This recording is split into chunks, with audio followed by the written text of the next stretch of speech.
Good evening, and thank you for coming. I was scrolling through the chat, and while most people are in the Northeast from New York to Canada, we've got a bunch of people in Ontario. We have people from New Zealand, we have people from all over the world, and there are very few great things about the pandemic, but one of them is just the number of people who've come to our webinars. And I look and see that about half, a little more than half the people at this webinar, the first time you're attending a Cary event. So very briefly, Cary Institute of Ecosystem Studies is based in Millbrook, New York. We are an independent research institute. That means we are not part of any university. We stand on our own. We focus in a number of areas related to large-scale ecological processes of freshwater, disease and pandemic spillover has been a particular focus for some time pre-pandemic. We work on disease more locally, on Lyme disease and the factors that influence that. We also have a very strong forest ecology program and an urban ecology program that was one of the first in the country, despite living 100 miles north of New York City in a very rural area. Of course, climate change is part of everything an ecologist does these days. If you study things at scale in ecology, you can't avoid climate change. It is one of your major variables. So we are really grateful to have all of you here. Please do tell friends about this if you enjoy it. We will send you out a link at the end of the evening that you can send to friends and colleagues and family who are interested in this subject. Let me talk a little bit about the Catskill Science Collaborative. I'm going to change hats. It was founded by Dr. Gary Lovett, who is now emeritus scientist at Cary Institute. Gary has worked in the Catskills for many, many years and was part of the Catskill Environmental Research and Monitoring Program. But the CERM does a biannual conference, and Gary wanted to try and do more. So he pulled together some funding from the state, from the Department of Environmental Conservation's Environmental Protection Fund. And we do two things every year. The first is we sponsor fellowships. And in the summer, we're trying to build the base of support and research knowledge about the Catskills. So we fund university students, mostly master's students, to do research that is defined, the priorities are defined by the Department of Environmental Conservation and the New York City Department of Environmental Protection that manages the watershed of New York City, which is mostly in the Catskills. The second thing we are doing is collecting data and publications about the Catskill to try and create a data portal that makes it easier for managers and the general public to find out about science that has been done in the Catskills. And finally, we do what we're doing tonight, which is we do outreach programs. We used to do pub talks. We used to do walks in the Catskills, and we're going to get back to that this summer. But the pandemic has also really been good for helping us reach out, and we have formed partnerships with with DEC, with DEP, but most importantly with the Catskill Center, and tonight co-sponsor the Catskill Mountain Keeper. This talk came about because of a conversation that Kate O'Connor at the Mountain Keeper had, noting the strong interest, and we have been inspired by all the audience questions that clearly show how important the issue of deer and ecological recovery are to all of you. And so we're going to take your questions and we're going to figure out how to do another Oh Deer 2 in the future. That's enough. Let me just introduce our speakers for tonight. I'm going to start with Charlie Canham, who's I don't need to look at notes for. Charlie is an emeritus scientist at Cary Institute, but Charlie is proving that just because you're retired doesn't mean that you actually stop working. Charlie is busy working on a book or two. He is doing public speaking like this, and is really very involved with the issues surrounding forest carbon sequestration and how we measure that and whether we can or should pay for it. Charlie has been studying deer in various ways. He'll tell you about that. And in his recent book, Forest Adrift, has a whole chapter on book. Forest Adrift is available from Yale University Press. I got the plug in, Charlie. So Charlie will be our first speaker tonight. Brendan Quirion is a forest ecologist and a wildlife biologist who's worked for the Department of Environmental Conservation, who I mentioned earlier in New York State, worked up in the Adirondacks for the Nature Conservancy, and now works for the New York State Department of Transportation. His work focuses on trying to understand the outcomes of managing both invasive species and white-tailed deer, which are not, maybe they are invasive, but they're native. They're not an exotic invasive. So looking forward to hearing what Brendan has to say. Lynn Christenson, we like to take some credit for Lynn as a Cary a postdoc, but she has worked for many years, both up in Hubbard Brook and around the region on deer. She will talk about climate change and the studies she's doing in the region. She is a faculty member at Vassar College, where she has a very active research program. I should say she's a professor at Vassar College. And Lynn is extremely knowledgeable about large mammals and the way they move nutrients and other things through the systems. She is, I like to say, my kind of ecosystem scientist, because I was trained as a wildlife biologist. And so I love the fact that Lynn bridges my two worlds of wildlife and ecosystem science. So we're going to do this in 3 parts. Charlie's going to talk about the history. How did we get deer? Sorry for the pun. And he'll talk about the history in the Catskills and the Hudson Valley region more generally. He'll hand off to Lynn, who's going to talk about how deer are shaping our forests and looking at the impact on forest composition and what we've learned from what we call exclosure studies. More about that later. And finally, Brendan is going to look at management strategies, which I think is sort of what a lot of you are interested in, ways landowners and managers can make changes that promote healthy forests, and how DEC plans to mitigate deer impacts in the region. So I think that's it, except for maybe I got Brendan's current affiliation wrong. Yes, he is currently at New York State DEC and was at the Department of Transportation. I flipped that. That's what I get for trying to do it from memory. All right, so with great pleasure, I see already questions in the chat. Oh, Lori, I assume that we would like people to put further questions in the Q&A, not in the chat? Absolutely. Folks should put their questions in the Q&A. That's where we're going to return to at the end. Okay, and I'll have a look at the chat. Somebody says, are you going to? And let me see if I can get there. All right. We will look at that and try and see. Thank you so much for coming. And Charlie, the floor is yours. Thank you, Josh. And welcome everyone.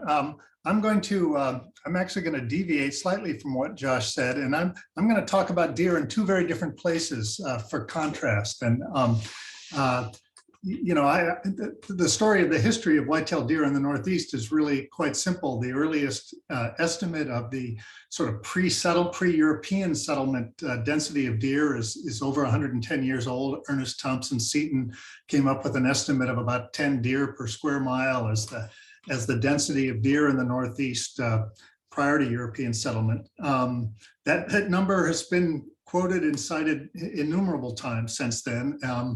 I have to say, I just consider it a reasonable benchmark. We truly have very little actual information about the density of deer prior to European settlement, but clearly once European settlers arrived, hunting accelerated dramatically, so that by the mid 1800s, subsistence hunting deer for food had largely eradicated deer from many parts of the Northeast. By the 1880s, the New York Forestry Commission estimated, quote, that there were probably fewer than a dozen deer in the Catskills, and that the only really viable populations of deer left in New York State were in the Adirondacks. As I was researching the chapter on deer in forested drift, there are just some remarkable things. Deer hunting was banned in Western New York between 1900 and World War II. But the story of white-tailed deer is really the story of the enormous success of wildlife management at restoring this native ungulate, an important forest-dwelling animal that had been completely eradicated from the state of Connecticut. For instance, deer had to be reintroduced to Connecticut a little over 100 years ago. And so the recovery of deer over the last really 70, 80 years now is really quite phenomenal. But the problem is that the recovery, again, trying to come up with numbers for true deer density is a really tough thing. But by anyone's estimates, deer are somewhere between 2 and 10 times as common now as they would have been prior to European settlement.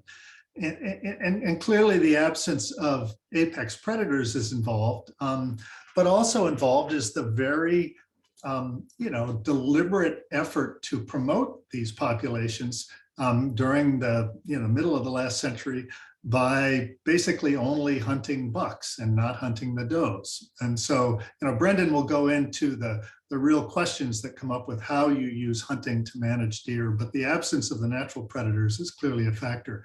And I just wanted to take a minute to contrast this with the situation in New Zealand. I've done a lot of research on deer in the northeastern US, but I've actually spent even more time working with a wonderful group of colleagues from New Zealand and the UK on the role of deer and impacts in forests in New Zealand. So, many of you know that New Zealand had, no native land mammals unless you count the 3 species of bats, one of which is believed extinct, and one of which spent most of its time running around in the understory because it was a weak flyer. But there were, none of the things we think of as, the typical mammals of the Northern Hemisphere, none of them were present in New Zealand prior to the arrival of Polynesians, who brought with them, a species of rat and a now extinct Polynesian dog. That rat is actually assumed to have been involved in the first extinctions of some of New Zealand's remarkable diversity of bird species. But the real chaos began when Europeans arrived in New Zealand, first the French and then the British settlers, who brought with them pretty much everything they could think of to bring, notably not the predators. They did not bring wolves or bears, but beginning in the mid-1800s, red deer were first introduced from England. And then they managed to bring 6 other species, including the North American elk and white-tailed deer, even on the South Island and on Stewart Island, and then 4 other species of deer.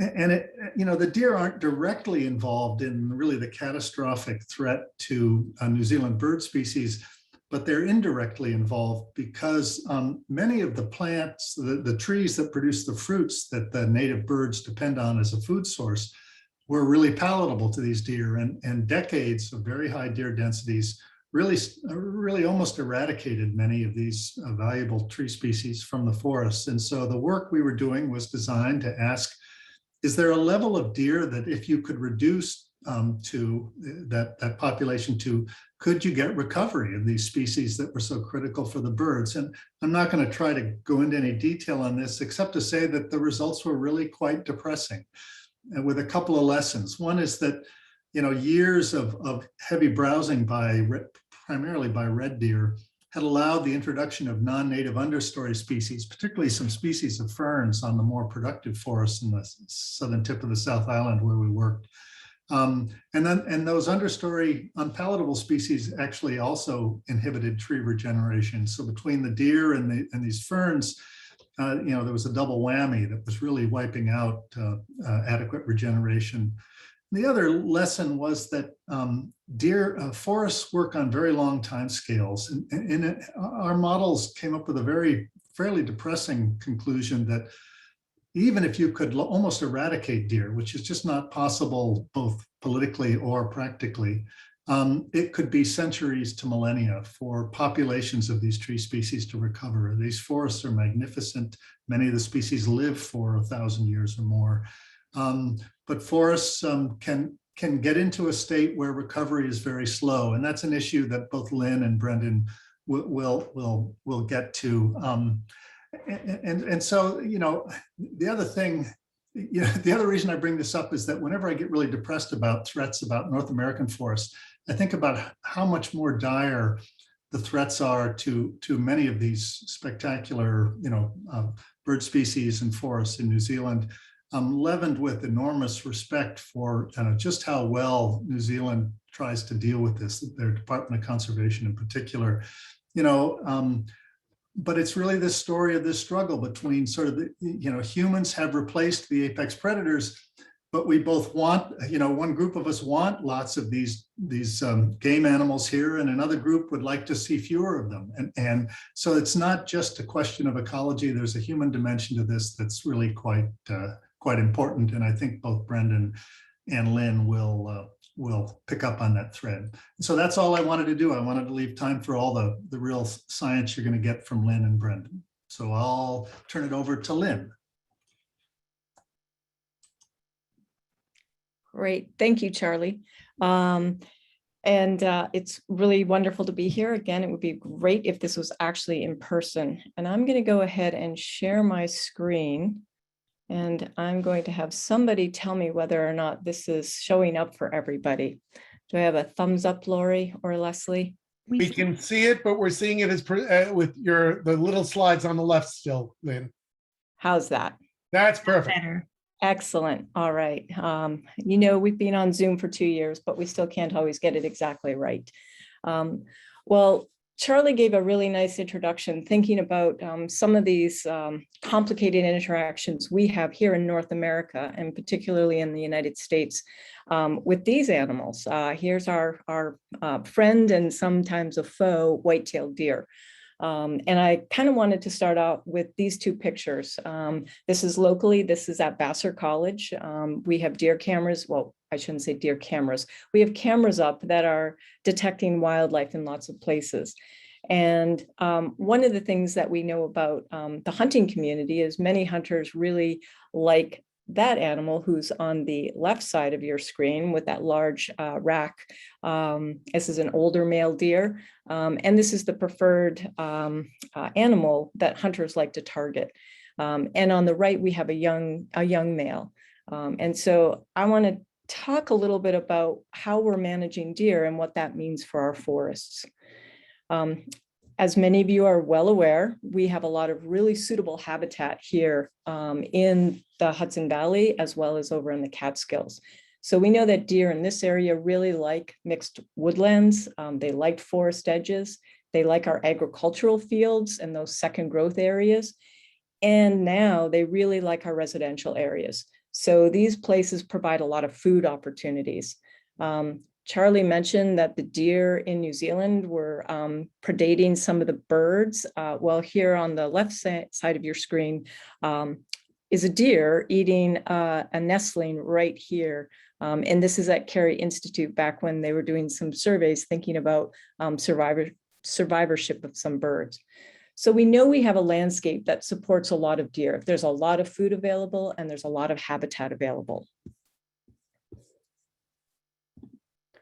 And one of the strengths of this recovery of deer, so when we overhunted deer back at the turn of the last century, and then had to go through these reintroduction programs to bring them back once we sort of extirpated them from the area, one of the qualities of white-tailed deer is that they are pretty happy hanging around us. So they become accustomed to our own activities, whether it's stepping out in front of our cars, munching down on our plants in our gardens. There's an image here of a deer with some ticks all over its ears. So these animals are really comfortable moving around our human-occupied landscapes. And so this poses a lot of problems when we have a lot of food available. We don't have those apex predators. Maybe deer are learning not to step out in front of moving cars, and we have higher densities of deer in the spaces that we all live in. If any of you really like to go hiking through the woods, you may have noticed in places where we've got really high deer densities that the forest looks a lot different than maybe it did if you're a little bit older or you live in another area where there aren't a lot of deer. Walking through a forest shouldn't be like walking through a park. And when we have a lot of deer in our local area, our forests start to look like parklands. So we see essentially a decreased understory. We have a lower species diversity of our native tree species. So this points to a lack of forest regeneration. There's also a lot of opportunities then when we have less competition in that understory for a lot of invasive species to come in and occupy those spaces. And Charlie, in his great wisdom, back in 1992, along with Ray Winchcombe, Charlie, thinking about our forests in the area, began a study to sort of assess how different management of deer in the Hudson Valley would have an impact on the forests. And so Charlie and Ray Winchcombe set up a series of plots where they put fences around some of the plots and unfenced paired observations at 3 locations. At the Cary Institute, so where this talk is coming from this evening. And at Cary Institute, they had started controlled hunting back in 1976. They also went ahead and set up a site at a place called the Mid-County Rod and Gun Club. And it's a more of a traditional rod and gun club. And so many of the hunters who hunt there are out after bucks. And then they partnered up with Rockefeller Field Station, and Rockefeller Field Station has no hunting. I'm just making a note here that at Vassar College, we started controlling or trying to manage our deer population as well in 2010. I'm not going to talk about that this evening. I am going to focus on these 3 sites, Cary Institute, Mid-County, and Rockefeller. And again, these 3 locations have 3 very different deer management strategies going on. And to begin to understand how deer management was going to have an impact on forest regeneration, Charlie and Ray designed a project where they put fences up around plots that were 10 by 10 meters in size, and they paired it or partnered it with an unfenced plot that they could observe in these different places with different deer management, how the forest was going to respond. And we've been monitoring seedlings and saplings. And saplings we categorize as those tree species that are between 0.5 meter height and up to 2 meters tall. And once you reach that 2 meter height, you're mostly out of the reach of most normal sized deer. I suppose if they stood on a box, they might get a little higher. But once those plants reach that 2 meter height, they are now catapulted into that understory, and they might become trees in the future. So this is sort of the experimental design of this project.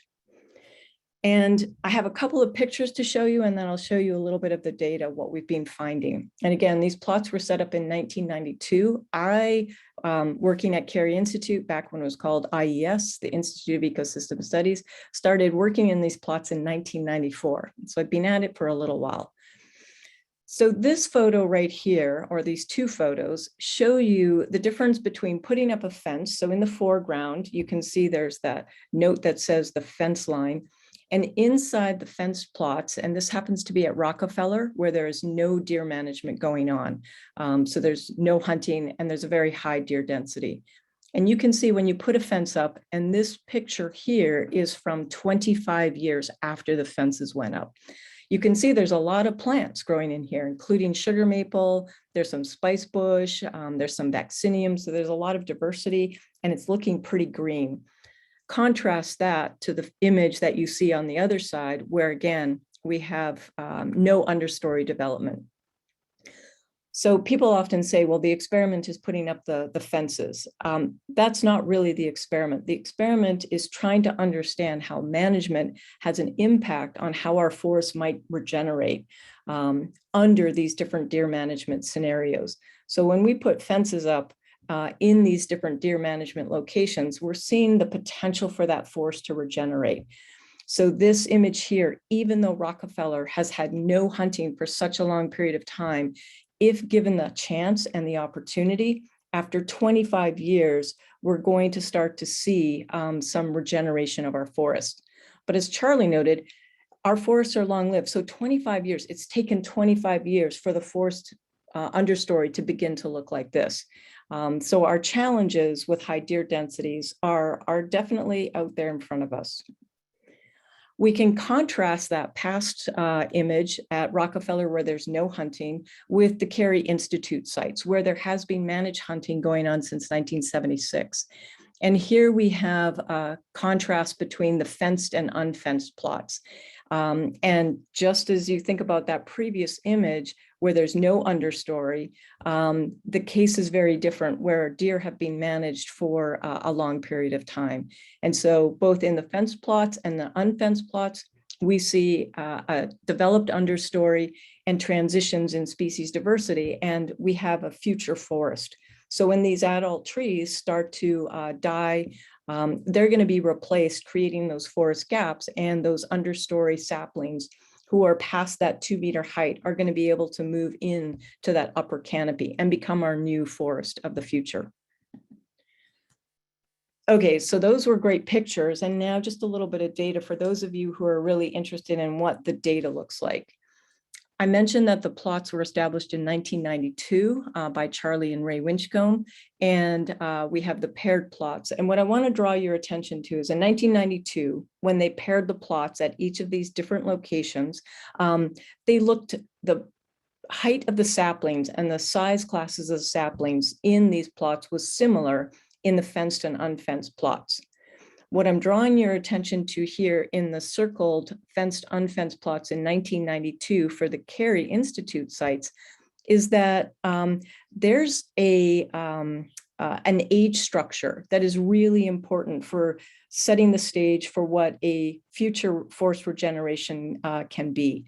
So there are different size classes. So there are small saplings, that shorter stature sapling, all the way up to those tall saplings that are about to transition into trees or make it into that subcanopy layer.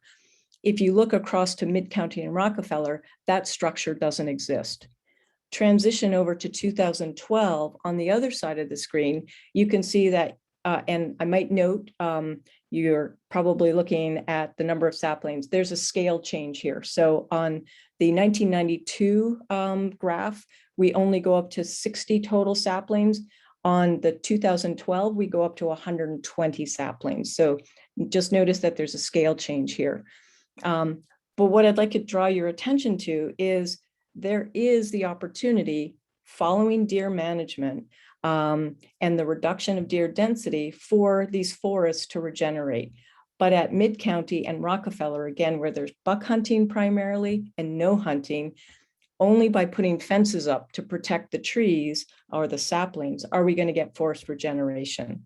So deer management is significant and can be significant, but it's got to be the right management. And I think Brendan will touch on that a little bit more later on. So just a couple more slides here to sort of drive home this point that deer management really makes a big difference to our forests here in the Hudson Valley and in the Catskill region. This is a slide looking at those saplings transitioning to the tree, to our understory. Those will be our future forests.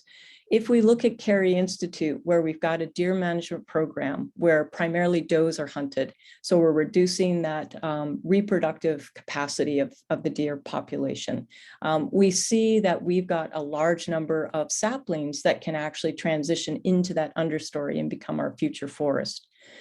At the Mid-County and Rockefeller locations, again, buck hunting or no hunting, only in the fence plots are we going to see trees transition.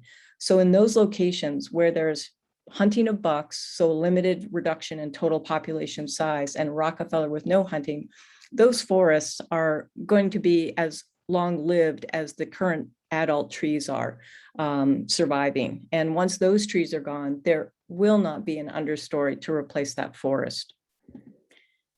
And the last slide I want to put up here is the diversity of our forests. So what does the species diversity look like?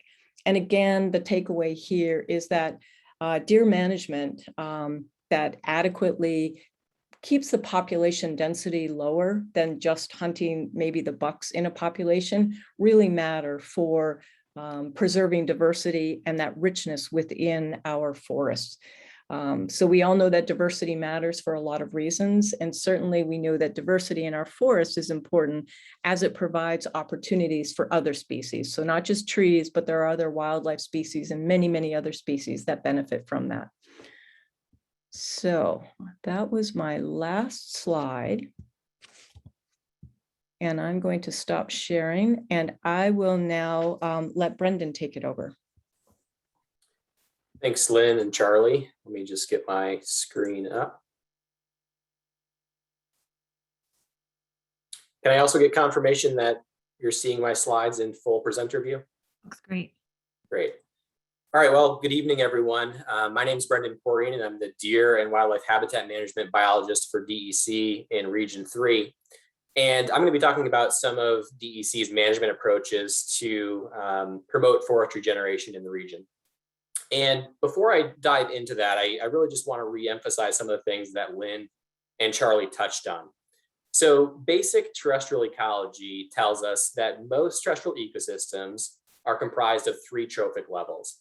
And those are our primary producers, or our plants, the things that eat those plants, deer in this case, are herbivores, and our predators. And we have, or had, a suite of apex predators, primarily wolves, mountain lions, and us as subsistence hunters, as well as mesopredators like coyotes, bobcats, and black bear. And just to throw this in, we've also had abiotic factors that have historically kept deer populations fairly small. Now, this is the system state that Charlie alluded to that eventually kind of ran amok, because subsistence hunting and market hunting eventually drove deer populations almost to the brink of extinction across the Northeast. So now let's fast forward to present day. And what I'm going to demonstrate is what's called a trophic cascade. So Charlie mentioned that both wolves and mountain lions have been extirpated across the Northeast. We know that. As a result, deer populations have increased. And as a result of that, our vegetation systems have been compromised. And it's not so much that our forests are being lost, it's more that the structure and diversity of our forest ecosystems is being compromised, as Lynn just alluded to. The subsistence hunting and market hunting framework has also transitioned to regulated recreational hunting. And the other form of deer mortality that we cause is through deer vehicle collisions.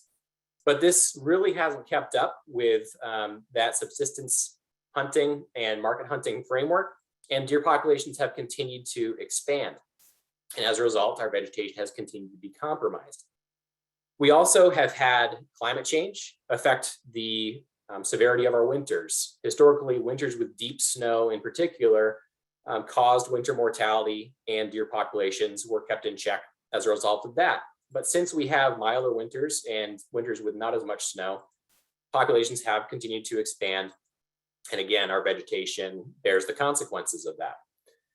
So it shouldn't be a surprise that we're dealing with impacts now. The system has been completely altered from what it used to be.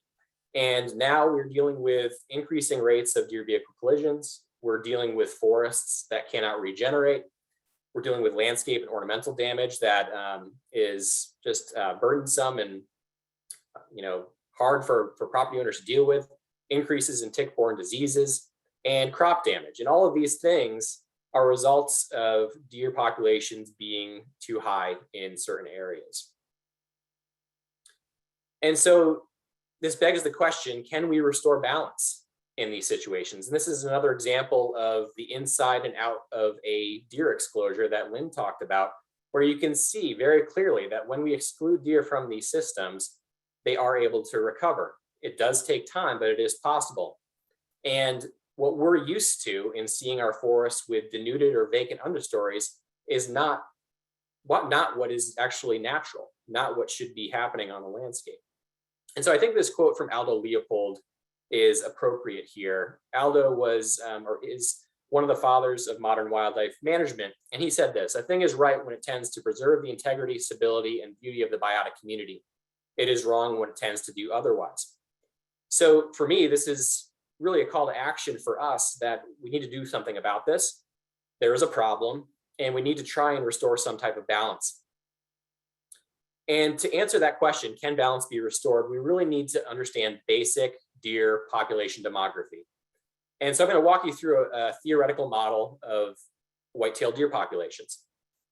Fawns have a particular rate of survival of becoming an adult, and those adult deer have a rate of survival to continue being an adult. And then it is the does, obviously, that drive population growth through high fecundity. The interesting thing about deer is that even young fawns as young as 6 months old, can breed and produce offspring. So the quick of it is that if we really want to drive population declines, we need to focus on the does in the population. Primarily does that are not at old age where they essentially have already had all of their fawns, those younger does are the ones that actually have the potential to produce a large number of fawns throughout their entire life.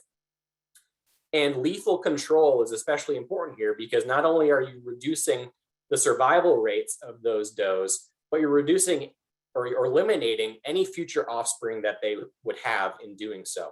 So this approach through doe management is the primary mechanism that deer managers like DEC utilize to adjust population size. So let's look at these two system states again, the past and the present. I would argue that neither one is sustainable. The first resulted in the near extirpation of deer, which we don't want. The second is where deer are too abundant to be sustainable and the habitat cannot support them. So the question becomes, how do we find a middle ground?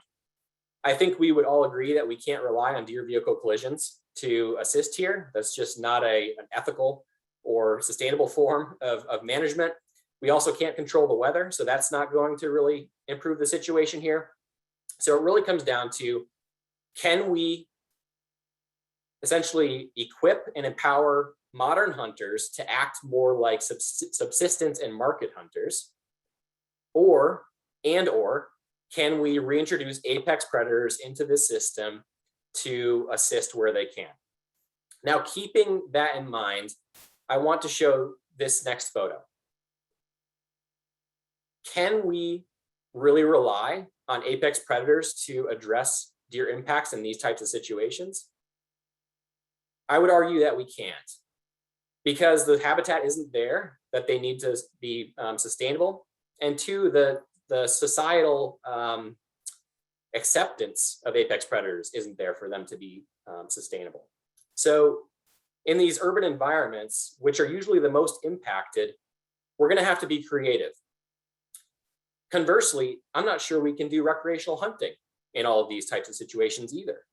So we're going to have to be creative and come up with other alternatives. In situations like this, we may have the only option to do deer calls and really rely on those to address populations and reduce impacts. And we also have to be cognizant that we don't know everything about the system. There are surprises and uncertainty in any type of management. And as an example, we were relatively surprised by an outbreak of epizootic hemorrhagic disease that affected the region this past summer. And there were pretty significant effects in Ulster and Dutchess County in particular. And we're now evaluating the impact of that on our populations and our management. So we need to be adaptable. There are going to be things that come down the pipe that we weren't prepared for, and we're going to have to adapt our management accordingly. So where do we go from here? This is a very complex and difficult issue, and there are societal dimensions, there are ecological dimensions, and there are economic dimensions all coming into play. I'm going to give my opinion first. I would love to see a greater diversity and cohort of active hunters. This is my wife. I was able to introduce her to hunting a couple of years ago. I'd love to see more women participate. I'd love to see more people from different backgrounds participate. I'd also like to see more people open their lands to hunting, knowing the benefits that it provides. Right now, we have certain counties where access is so limited, we have essentially our hands tied to try and do any type of management. So more people need to be aware that they can open their properties to hunting, and allowing hunting on their properties will reduce impacts. I'd like to see more people utilizing the venison food resource that it is. This is a picture of my freezer. I pretty much supplement most of my red meat intake with venison now, and it's more sustainable, it's healthier, and it's also providing certain benefits. So more people doing this is important. And if they can't, I'd like to see more people donating that venison to people that need it and that will utilize it. I'd also like to see more people engaged in impact monitoring, trying to evaluate the impact the deer are having on our landscape so that we can inform more local management. Right now, the data that we utilize is not very high resolution, and having local impact monitor data would assist greatly in our efforts to try and address impacts on a per property or per town basis. And I'd like to see more cities and municipalities engaged in urban deer management programs and adapting or developing deer management plans. In these situations, again, we can't necessarily rely on apex predators. We can't necessarily rely on recreational hunting alone. And we need to have cities bought in to performing the actions necessary to reduce populations. And I took a picture of my wife with a doe in particular, because to Charlie's point, recreational hunting just for bucks isn't going to do anything to improve this situation. We need more hunters to actually take on the responsibility of being deer managers and stewards of our forests and take the necessary number of does when appropriate. And I think many of those things, if not all of them, are articulated in our new whitetail deer management plan for New York State. This came out just earlier last year, and it articulates many of the things that I just discussed. I don't have enough time to go through all of these things in detail, but things like creating incentives for landowners to allow public hunting, removing constraints for deer hunters on Long Island, allowing deer management permits, which are doe permits, throughout the northern zone in the Adirondacks. These are all things that would help improve the situation and that the management plan articulates and sets directions for. So I would encourage you to read this plan if you have a chance and see where New York State's management is headed. It also provides some decision-making frameworks for the public. And I want to specifically speak to this one as it relates to forest regeneration. So when we're setting our desired population trajectories, the first thing we look at is what's called the Forest Regeneration Index. And there is a paper by Miller and McGill that talks about this regeneration debt. And what that means is these are forests that are not actively replacing themselves. And we were able to map this across the state using United States forest inventory data. And we can now tell essentially where certain places are experiencing lack of regeneration. The next level relates to whether deer are the primary driver of that lack of regeneration. So this is another paper by Martin Lesser that modeled essentially if we address deer populations in those areas, will we see an improvement in forest regeneration? And in some places we do, in other places we don't, because there are other drivers at play. And lastly, we also always try to solicit public input and preferences for deer population change. So we do periodic surveys of the public to see whether they prefer to see more deer, fewer deer, or maintain populations the way they are. And this gives us a deer population trajectory of increasing, maintaining, or decreasing. We then can map that out at a wildlife management unit level or wildlife management unit aggregate level and come up with our deer population objectives. So this map shows what the outcomes of that framework were in this past cycle. You can see most of the lower Hudson Valley and parts of the Finger Lakes region are at that decrease objective, whereas the remainder of the state is at maintain. We don't see anywhere where we're actively trying to increase the deer population. And so I also want to quickly talk about how we're engaging in management as it relates to management intensity. So this is a tiered approach. So at the state level, our primary mechanism still is to rely on recreational huntings through deer management permit allocations and our regular seasons. So we adjust the number of doe permits that can be allocated in each wildlife management unit to address or target those population reductions or goals that I shared on the previous slide. We also have expanded seasons in certain areas. So for example, this past year, we implemented the first September antlerless only season in portions of the lower Hudson Valley where deer population objectives were to decrease. We also are pursuing extended antlerless seasons. This year, we had the first ever hunt over the holidays. So we're trying to provide more opportunity and longer seasons for hunters. And then as management intensity increases and impacts increase, we have to pursue things like urban deer hunts. You may have heard of the Ithaca Deer Management Focus Area, where impacts around the city of Ithaca were so severe, we needed a special season and we needed increased antlerless tags that essentially provided unlimited antlerless harvest to hunters. And then on the per property scale, we have things like our deer management assistance program and our deer damage permits. And these provide additional antlerless tags to property owners to control impacts on their own property if they meet the criteria for that permit or those permits. And those information on those permits are available on our website. I don't have time to go into the detail on those tonight, but definitely check out our deer management assistance program, which provides additional antlerless tags during the regular hunting season, and our deer damage permits, which provide additional tags outside of the hunting season if impacts are especially severe. So I know that was a lot. I just want to thank you all for attending tonight. And here's my contact info if you'd like to reach out to me, and I look forward to your questions.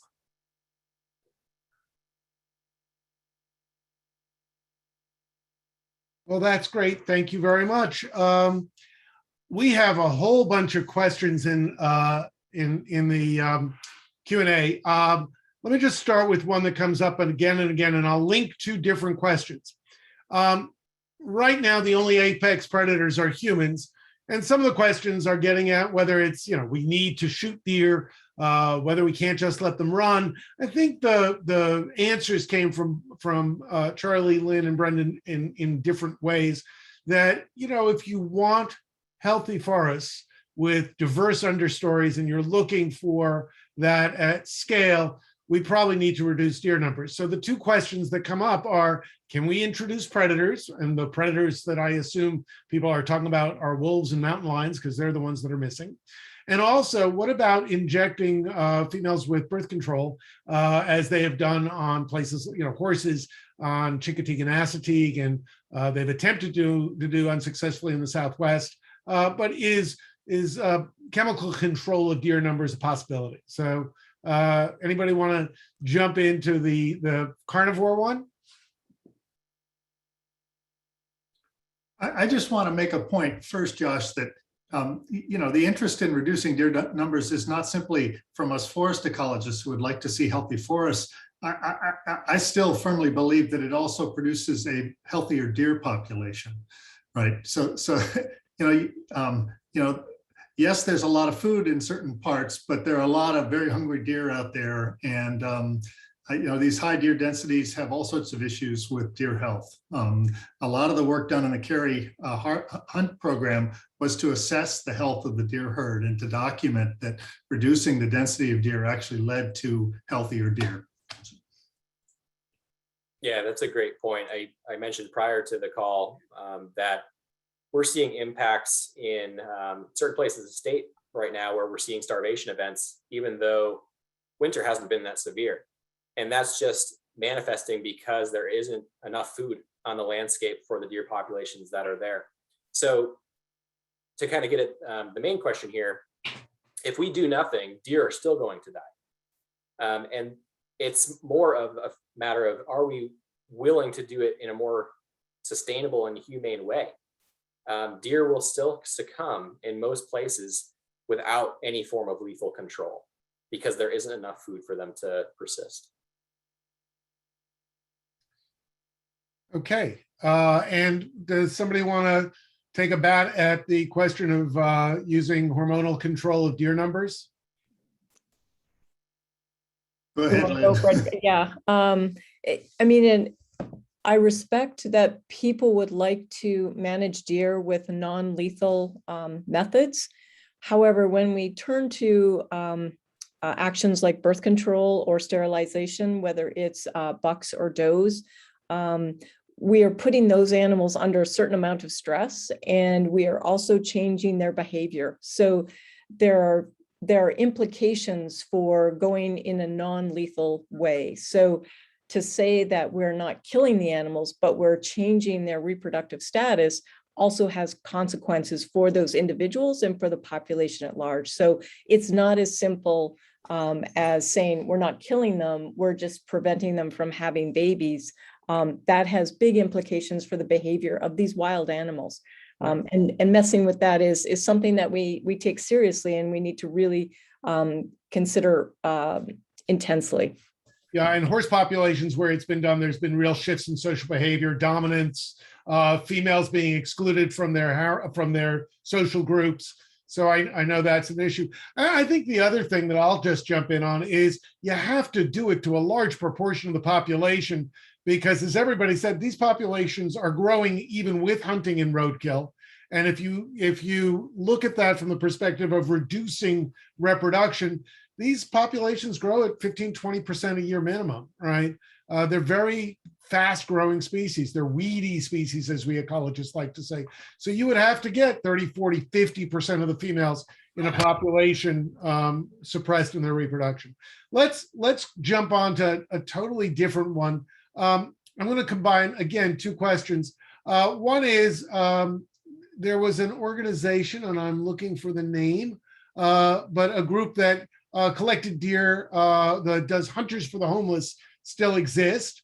And I'm going to link that with the question of, is it safe to eat deer meat with COVID-19 and eastern hemorrhagic disease? And Brendan, do you want to, you mentioned giving food to people who need it. And can you talk a little bit about Hunters for the Homeless and the impacts of COVID-19 and hemorrhagic disease? I also answered questions in the Q&A. There are posted answers to a lot of questions. So if people want to look there, I did talk about COVID-19 a bit. Yeah, so the Venison Donation Coalition does still exist.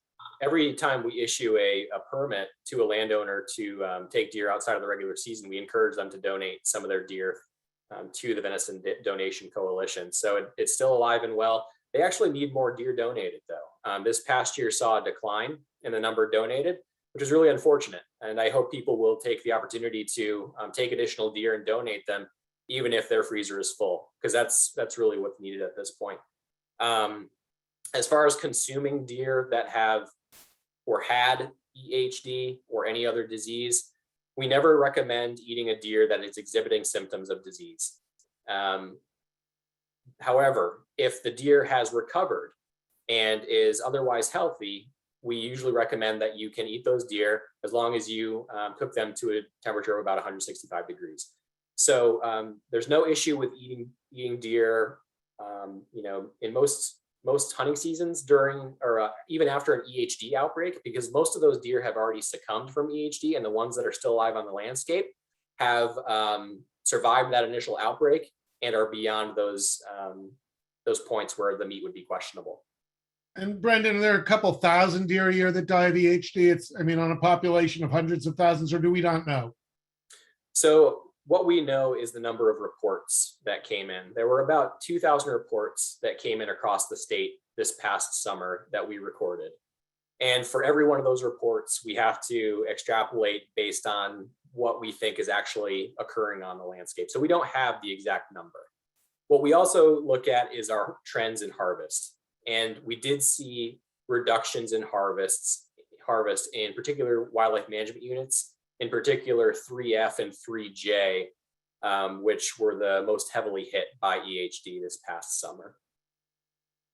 So, harvest is related to effort and the number of deer out there, and the effort's more or less the same. A decline in the number that you harvest is probably indicative of a decline in the population, is I think what you're saying. Correct. Okay. And, we did see some hesitance to continue hunting in those areas as well. So we can't attribute those declines completely to population declines. There was also a shift in hunter attitudes to not target deer in those particular affected areas. So we need to account for that to some extent. Great, thanks. This is Charlie or Lynn or both. Can you distinguish between deer effects on older growth forests and new growth forests? One of the other questions that I answered was about, in the Catskill Preserve or the Adirondack Preserve, where you have a forever wild situation, the forests have recovered. And I pointed out, not really, they're in the process of recovering. But what's the difference between young and old forests, and how do deer impact those forests differently? Well, I'll give the old story, and then Lynn can give the new story. In that, the traditional way we think about forest succession is that, after big disturbance, say after, the Housatonics were heavily logged for iron, for charcoaling, 150 years ago, a forest grew up and reached a stage with a, very dense, even-aged canopy that typically has very little in the understory, simply because there's such a dense young forest canopy.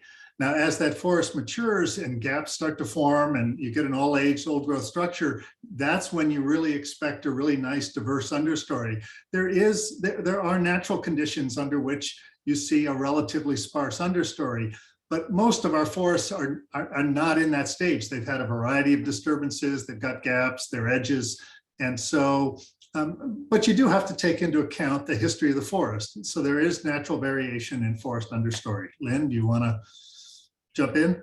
Sure. Well, and the only other thing I would add to that is when we think about the kind of forest. So if maybe you're thinking about an older growth forest that might be hemlock dominated, where we tend to have a shadier canopy, so we have less light penetration coming through on a yearly basis because it's an evergreen tree species, we might have less of a sapling understory. So the hemlock is a dominated forest by that hemlock species. It's that foundational species.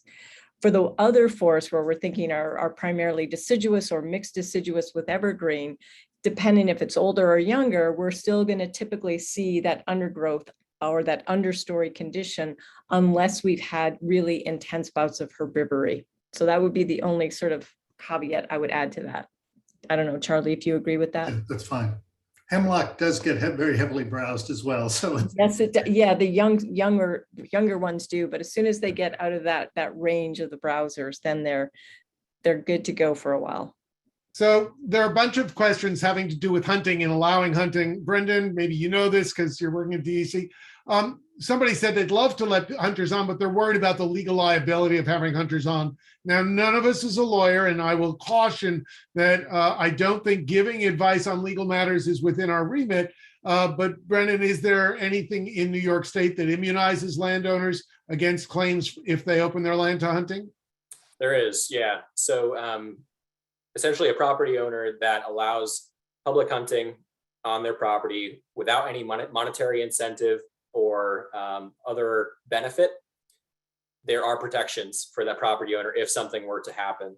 The only time that there would potentially be liability concerns is if you lease that property or you're receiving some type of benefit. In that type of instance, the hunter or yourself would need to have hunter lease insurance so that you're both protected. Great. I thought there might be a simple answer, and I'm glad there is. Another question that keeps popping up is, the issues of I see some saplings and things. And Charlie, I've gone on enough walks in the forest with you to know at least a piece of this answer, and I've read your book, so I know another piece of the answer. But can you talk a little bit about the fact that we get some forest understory recovery, but the change in species diversity as a result of that, and what we're losing most from having high deer densities? Yeah,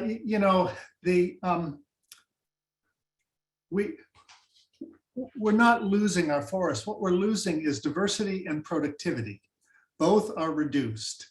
So, I've spent decades trying to model and understand, develop predictive models of how our forests work. And what our models tell us is that current deer densities reduce the productivity of northeastern forests by about 25%. And it's simply because if that understory takes longer to replace a canopy tree that dies, more of the canopy is open at any given time, and an opening in the canopy isn't a tree growing there. And it's really that simple. The sparser the understory, the longer it takes to replace a canopy tree that dies. And that effect in all the modeling we've done is quite dramatic. But it's really quite that simple.